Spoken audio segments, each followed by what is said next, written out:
ফেসবুকে না তোরা স্মৃতি হিসেবে রাখা দে আমি তোরা চাইলে কাম করছিলি আমার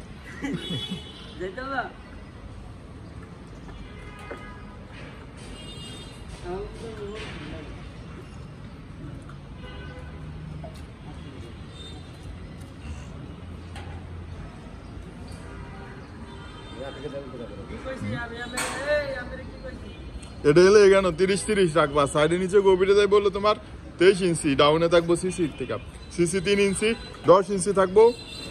তোমার কাস্টিং আর 10 ইঞ্চি থাকবো টপ আর এটা হলো লোকেশন চেঞ্জ দেওয়া হয়েছে